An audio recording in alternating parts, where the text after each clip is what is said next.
ओम शांति। आज 19 अक्टूबर 2020 के मधुर महावाक्य सुनेंगे और आज की मुरली में बाबा बच्चों को पढ़ाई का उद्देश्य, साथ ही साथ पढ़ाई के अंदर बच्चों के कैरेक्टर्स, इन सब बातों के ऊपर ध्यान देने के लिए हमारा अटेंशन खिंचवा रहे हैं, अंडरलाइन करा रहे हैं। सुनते हैं बाबा के मधुर महावाक्य। ओम शांति। मीठे बच्चे, तुम्हें अभी बहुत बहुत साधारण रहना है। फैशनेबल ऊंचे कपड़े पहनने से भी देह अभिमान आता है। प्रश्न है, तकदीर में उच्च पद नहीं है तो किस बात में बच्चे सुस्ती करते हैं? उत्तर है, बाबा कहते बच्चे, अपना सुधार करने के लिए चार्ट रखो। याद का चार्ट रखने में बहुत फायदा है। नोटबुक सदा हाथ में हो। चेक करो कितना समय बाप को याद किया। हमारा रजिस्टर कैसा है? दैवी कैरेक्टर्स है? कर्म करते बाबा की याद रहती है? याद से ही कट उतरेगी, उच्च तकदीर बनेगी। गीत है, भोलेनाथ से निराला और कोई नहीं, ऐसी बिगड़ी को बनाने वाला और कोई नहीं। ओम शांति। मीठे मीठे बच्चों पास ये लक्ष्मी नारायण का चित्र घर में जरूर होना चाहिए। इनको अर्थात लक्ष्मी नारायण को देख बहुत खुशी होनी चाहिए, क्योंकि तुम्हारा यह है पढ़ाई का एम ऑब्जेक्ट। तुम जानते हो हम स्टूडेंट हैं और ईश्वर पढ़ाते हैं। ईश्वरीय स्टूडेंट वह विद्यार्थी है, हम यह पढ़ते हैं। तो एक तो स्टूडेंट है, ये कॉन्शियसनेस पक्की होनी चाहिए। एम ऑब्जेक्ट सामने होना चाहिए। साथ ही साथ उस एम ऑब्जेक्ट को प्राप्त करने के लिए हमें यह पढ़ाई पढ़नी है। सबके लिए ये एक ही उद्देश्य है। इनको देखते बहुत खुशी होनी चाहिए। गीत भी बच्चों ने सुना, बहुत भोलानाथ है। कोई कोई शंकर को भोलानाथ समझते हैं, फिर शिव और शंकर को मिला देते हैं। अभी तुम जानते हो वह शिव ऊंचते ऊंच भगवान और शंकर देवता, फिर दोनों एक कैसे हो सकते हैं? यह भी गीत में सुना कि भक्तों की रक्षा करने वाला जरूर भक्तों पर कोई आपदाएं हैं। 5 विकारों की आपदाएं सबके ऊपर है। भगत भी सब है, ज्ञानी किसको नहीं कहा जा सकता है? बाबा कहे भक्त तो सब है, ज्ञानी किसको नहीं कहा जा सकता। ज्ञान और भक्ति बिल्कुल अलग चीज है। जैसे शिव और शंकर अलग है, जब ज्ञान मिलता है तो फिर भक्ति नहीं रहती। तुम सुखधाम के मालिक बनते हो, आधा कल्प के लिए सद्गति मिल जाती है। एक ही इशारे से तुम आधा कल्प का वर्षा पा लेते हो। देखते हो भक्तों के ऊपर कितनी तकलीफ है। ज्ञान से तुम देवता बन जाते हो, फिर जब भक्तों पर भीड़ होती है अर्थात दुख होता है, तब बाप आते हैं। बाप समझाते हैं, ड्रामा अनुसार जो पास्ट हुआ सो फिर रिपीट होना है। फिर भक्ति शुरू होती है तो वाम मार्ग शुरू होता है, अर्थात पतित बनने का मार्ग। उसमें भी नंबर 1 है काम। वाम मार्ग अर्थात पतित बनने का मार्ग, उसमें भी बाबा का नंबर 1 है काम, जिसके लिए ही कहा जाता है काम पर जीत पाने से तुम जगत जीत बनेंगे। वह कोई जीत थोड़ी पाते हैं। रावण राज्य में विकार के बिगर तो कोई का भी शरीर पैदा नहीं होता है। सतयुग में रावण राज्य होता नहीं। वहां भी अगर रावण होता, सतयुग में भी अगर रावण होता, तो बाकी भगवान ने राम राज्य स्थापन करके क्या किया? कितनी प्रैक्टिकल बात बुद्धि में बाबा लॉजिकली हम बच्चों को समझाते हैं कि अगर परमात्मा ने सतयुग स्थापन किया, सतधर्म की स्थापन किया, और अगर वहां भी रावण हो, तो बाकी भगवान ने राम राज्य स्थापन करके क्या किया? बाप को कितना होना रहता है हमारे बच्चे सुखी रहे। धन इकट्ठा करके बच्चों को दे देते हैं कि सुखी रहे, परंतु यहाँ तो ऐसे हो नहीं सकता। यह है ही दुख की दुनिया। यह बेहद का बाप कहते हैं तुम वहां जन्म जन्मांतर सुख भोगते आएंगे। अथाह धन मिल जाता है, 21 जन्म वहां कोई दुख नहीं होगा, देवाला नहीं मारेंगे। यह बातें बुद्धि में धारण कर आंतरिक बड़ी खुशी रहनी चाहिए। तुम्हारा ज्ञान और योग सारा गुप्त है, स्थूल हथियार आदि कुछ नहीं है। बाप समझाते हैं यह है ज्ञान तलवार। उन्होंने फिर स्थूल हथियार निशानियां देवियों को दे दी है। शास्त्र आदि जो पढ़ते हैं वह लोग कभी ऐसे नहीं कहते कि यह ज्ञान तलवार है, यह ज्ञान खड़ग है। यह बेहद का बाप ही बैठ समझाते हैं। वह समझते हैं शक्ति सेना ने जीत पाई है, तो जरूर कोई हथियार होंगे। बिना हथियार के तो जीत पा नहीं सकते हैं। बाप आकर ये सब भूले बताते हैं। यह तुम्हारी बात बहुत ढेर मनुष्य सुनेंगे। विद्वान आदि भी एक दिन आएंगे। बेहद का बाप है ना। तुम बच्चों को श्रीमत पर चलने में ही कल्याण है, तब देह अभिमान टूटेगा। इसलिए शाहूकार लोग आते नहीं है। क्यों? क्योंकि उनमें अभिमान है। बाप कहते हैं देह अहंकार छोड़ो। अच्छे कपड़े आदि का भी नशा रहता है। तुम अभी वनवाह में हो ना, अभी जाते हो ससुर घर, वहां तुमको बहुत जेवर पहनाएंगे। यहाँ ऊंचे कपड़े नहीं पहनने हैं। बाप कहते हैं बिल्कुल साधारण रहना है। जैसे कर्म मैं करता हूं, बच्चों को भी साधारण रहना है, नहीं तो देह का अभिमान आ जाता है। वह सब बहुत नुकसान कर देते हैं। तुम जानते हो हम ससुर घर जाते हैं, वहां हमको बहुत जेवर मिलेंगे।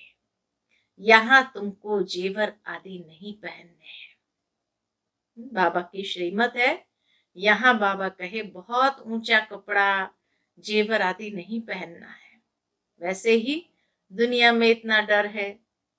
आजकल चोरी आदि कितनी होती है। रास्ते में ही डाकू लूट लेते हैं। दिन प्रतिदिन यह हंगामा आदि ज्यादा बढ़ता जाएगा। इसलिए बाप कहते हैं अपने को आत्मा समझ मुझे याद करो। देह अभिमान में आने से बाप को भूल जाएंगे। यह मेहनत अभी ही मिलती है, फिर कभी भक्ति मार्ग में यह मेहनत नहीं मिलती। अभी तुम संगम पर हो, तुम जानते हो बाप आते ही है पुरुषोत्तम संगम युग पर। लड़ाई भी जरूर होगी और एटोमेटिक बॉम्ब्स आदि खूब बनाते रहते हैं। कितना भी माथा मारो कि ये बंद हो जाए, परंतु ऐसे हो नहीं सकता। ड्रामा में नूंद है, समझाने से भी समझेंगे नहीं। मौत होना ही है तो बंद कैसे होगा? समझते भी है तो भी बंद नहीं करेंगे। ड्रामा में नूंद है, यादव और कौरव को खलास होना ही है। यादव है यूरोपासी, उन्हों का है साइंस घमंड, जिससे विनाश होता है। फिर जीत होती है साइलेंस घमंड की। तुमको शांति घमंड में रहना है, अर्थात शांत स्वरूप होकर के रहना है। तो बाबा कहे तुमको शांति घमंड में रहना सिखाया जाता है। बाप को याद करो, डेड साइलेंस। हम आत्मा शरीर से न्यारी है। शरीर छोड़ने के लिए जैसे हम पुरुषार्थ करते हैं, ऐसे कभी कोई शरीर छोड़ने के लिए पुरुषार्थ करते हैं क्या? सारी दुनिया ढूंढ कर आओ, कोई है जो बोले हे आत्मा अब तुमको शरीर छोड़ जाना है, पवित्र बनो, नहीं तो फिर सजा खानी पड़ेगी। सजा कौन खाते हैं? आत्मा। उस समय साक्षात्कार होता है, तुमने यह पाप किए हैं, अब खाओ सजा। उस समय फील होता है जैसे जन्म जन्मांतर की सजा मिलती है। इतना दुख भोगना, बाकी सुख का बैलेंस क्या रहा? बाप कहते हैं अभी कोई पाप कर्म नहीं करो, अपना रजिस्टर रखो। हर एक स्कूल में चाल चलन का रजिस्टर रखते हैं ना। एजुकेशन मिनिस्टर भी कहेंगे भारत का कैरेक्टर ठीक नहीं है। बोलो हम इन लक्ष्मी नारायण जैसे कैरेक्टर बनाते हैं। ये लक्ष्मी नारायण का चित्र तो सदा साथ में होना चाहिए। यह है एम ऑब्जेक्ट। हम ऐसे बनते हैं। इस आदि सनातन देवी देवता धर्म की हम स्थापना कर रहे हैं श्रीमत पर। आदि सनातन देवी देवता की धर्म की स्थापना कर रहे हैं श्रीमत पर। यहाँ चाल चलन को सुधारा जाता है। तुम्हारी यहाँ कचहरी भी होती है। सब सेंटर्स पर बच्चों को कचहरी करनी चाहिए।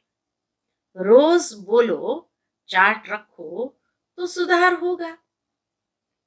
किसकी तकदीर में नहीं है तो फिर सुस्ती कर लेते हैं। चार्ट रखना बड़ा अच्छा है। तुम जानते हो हम इस 84 के चक्र को जानने से ही चक्रवर्ती राजा बन जाते हैं। कितना सहज है। और फिर पवित्र भी बनना है। याद की यात्रा का चार्ट रखो, इसमें तुमको बहुत फायदा है। नोटबुक नहीं निकाला, बाबा कहे नोटबुक नहीं निकाला तो समझो बाबा को याद नहीं किया। नोटबुक सदा हाथ में रखो, अपना चार्ट देखो, कितना समय बाप को याद किया। याद बिगर जंग उतर न सके। कट उतारने के लिए चीज को घासलेट में डालते हैं ना। कर्म करते हुए भी बाप को याद करना है तो पुरुषार्थ का फल मिल जाएगा। मेहनत है ना। ऐसे ही थोड़ी ताज रख देंगे सिर पर। बाबा इतना ऊंच पद देते हैं, कुछ तो मेहनत करनी है। इसमें हाथ पांव आदि कुछ भी नहीं चलाने हैं। पढ़ाई तो बिल्कुल सहज है। बुद्धि में है शिव बाबा से ब्रह्मा द्वारा हम यह बन रहे हैं। कहां भी जाते हो तो बैज पढ़ा रहे। बोलो वास्तव में कोट ऑफ आर्म्स यह है। समझाने की बड़ी रॉयल्टी चाहिए। बहुत मीठापन से समझाना है। कोट ऑफ आर्म्स पर ही समझाना है। बाबा कहे हमारा कोट ऑफ आर्म्स क्या है? तो ये चित्र हमारे कोट ऑफ आर्म्स है, जिसके ऊपर बाबा कहे तुम्हें समझाना चाहिए, बहुत मीठापन से समझाना है। कोट ऑफ आर्म्स पर भी समझाना है। प्रीत बुद्धि और विपरीत बुद्धि किसको कहा जाता है? हमारा कोट ऑफ आर्म्स क्या है? हमारा कोट ऑफ आर्म्स है त्रिमूर्ति, और ऊपर में शिव बाबा। तो बाबा कहे इस पर समझाना है। परमात्मा कैसे ब्रह्मा द्वारा स्थापना करते, विष्णु द्वारा पालना करते और फिर महाविनाश कराते। प्रीत बुद्धि और विपरीत बुद्धि किसको कहा जाता है? तुम बाप को जानते हो? पूछो, तुम बाप को जानते हो?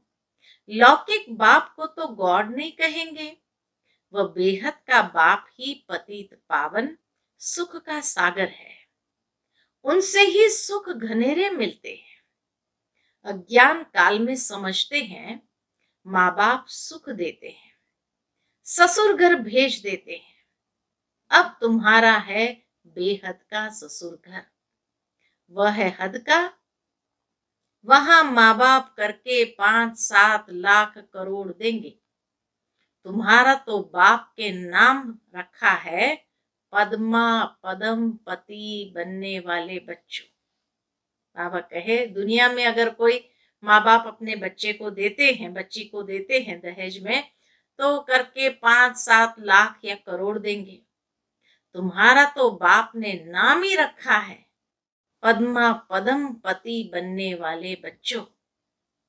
वहां तो पैसे की बात ही नहीं, सब कुछ मिल जाता है। बड़े अच्छे अच्छे महल होते हैं, जन्म जन्मांतर के लिए तुमको महल मिलते हैं। सुदामा का मिसाल है ना, चावल मुट्ठी सुना है तो यहाँ वह भी ले आते हैं।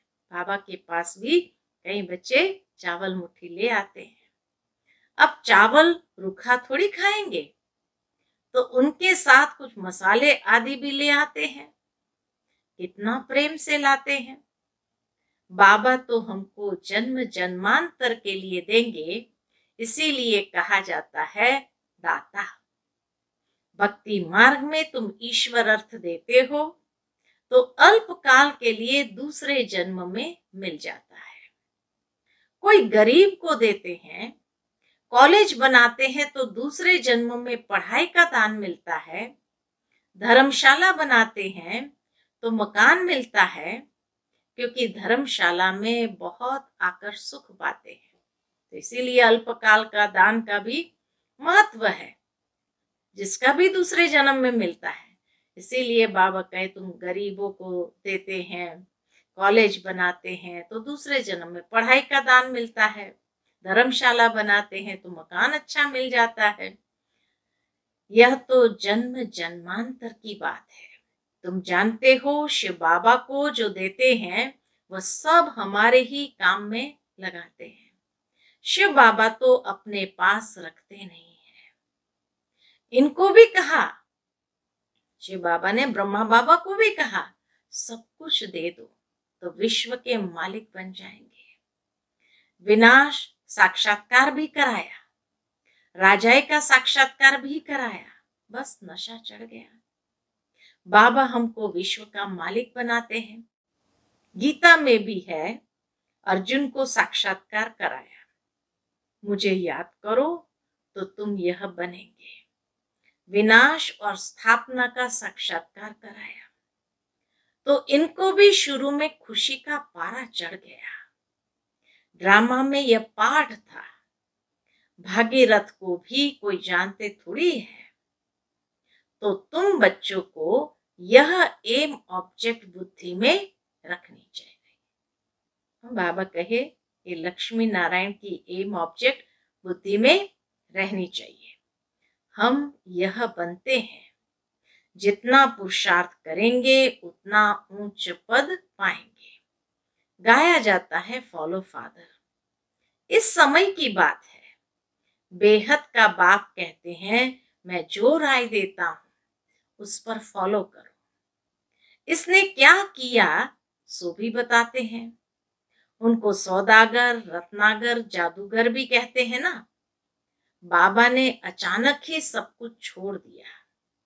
पहले उन रत्नों का जौहरी था, अब अविनाशी ज्ञान रत्नों का जौहरी बनना, हेल को हेवन बनाना कितना बड़ा जादू है। तो बाबा कहे पहले रत्नों का जौहरी था और अभी अविनाशी ज्ञान रत्नों का जौहरी बना। हेल को हेवन बनाना कितना बड़ा जादू है।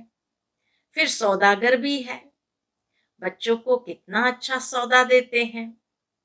कखपन चावल मुट्ठी लेकर महल दे देते हैं, कितनी अच्छी कमाई कराने वाला है। जवाहरत के व्यापार में भी ऐसे होता है। कोई अमेरिकन ग्राहक आता है तो उनसे 100 की चीज का 500, 1000 भी ले लेंगे। उनसे तो बहुत पैसे लेते हैं। तुम्हारे पास तो सबसे पुरानी चीज है प्राचीन युग। तुमको अब भोलानाथ बाप मिला है। कितना भोला है। तुमको क्या बनाते हैं? कखपन के बदले तुमको 21 जन्म के लिए क्या बना देते हैं। मनुष्य को कुछ भी पता नहीं है। कभी कहेंगे भोलेनाथ ने यह दिया, कभी कहेंगे अंबा ने दिया, गुरु ने दिया। यहाँ तो है पढ़ाई। तुम ईश्वरीय पाठशाला में बैठे हो। ईश्वरीय पाठशाला कहेंगे गीता को, इसीलिए गीता पाठशाला ये ईश्वरीय पाठशाला है। गीता में है भगवान वाच, परंतु यह भी किसको पता नहीं है कि भगवान किसको कहा जाता है। कोई से भी पूछो परम पिता परमात्मा को जानते हो? बाप है बागवान, तुमको कांटों से फूल बना रहे हैं। उनको गार्डन ऑफ अल्लाह कहते हैं। यूरोपियन लोग भी कहते हैं पैराडाइज। बरोबर भारत परिस्तान था, अब कब्रिस्तान है। अभी फिर तुम परिस्तान के मालिक बनते हो। बाप आकर सोए हुए को जगाते हैं।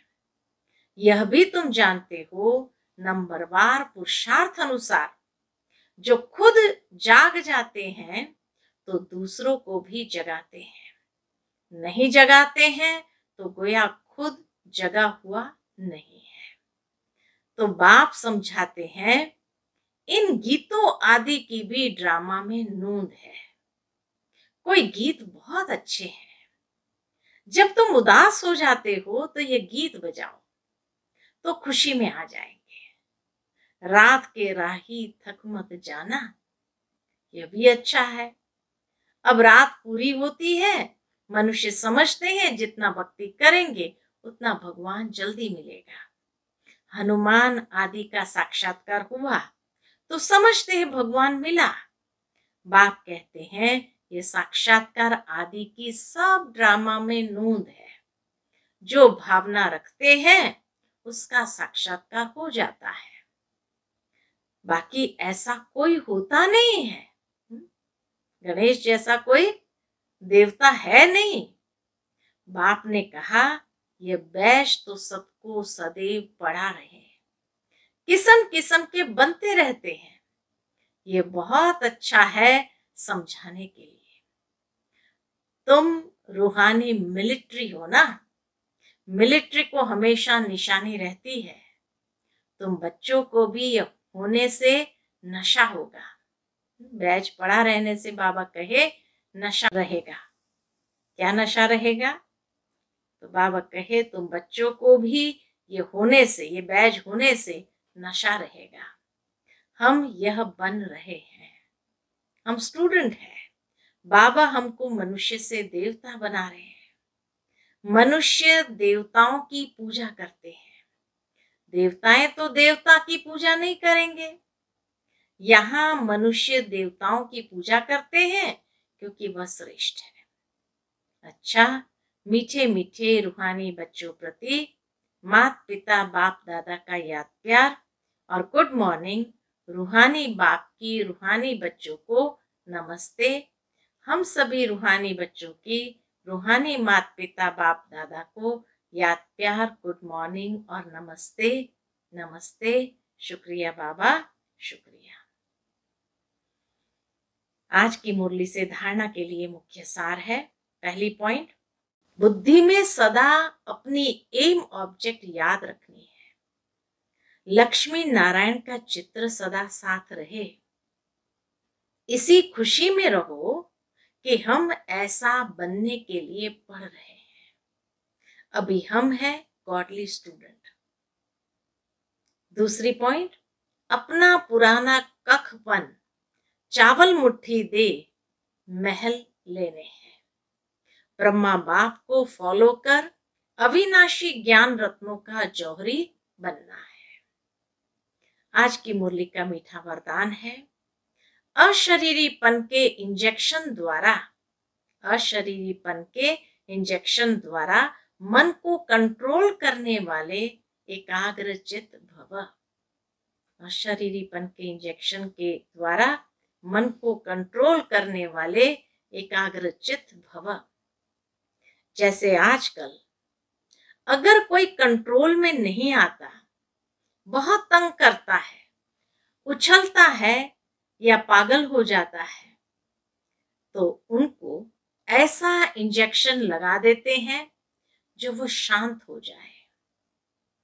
ऐसे अगर संकल्प शक्ति आपके कंट्रोल में नहीं आती है तो अशरीरीपन का इंजेक्शन लगा दो। फिर संकल्प शक्ति व्यर्थ नहीं उछलेगी, सहज एकाग्रचित हो जाएगी। लेकिन यदि बुद्धि के लगाम बाप को देकर फिर ले लेते हो तो मन व्यर्थ की मेहनत में डाल देता है। अब व्यर्थ की मेहनत से छूट जाओ। आज का स्लोगन है, अपने पूर्वज स्वरूप को स्मृति में रख सर्व आत्माओं पर रहम करो।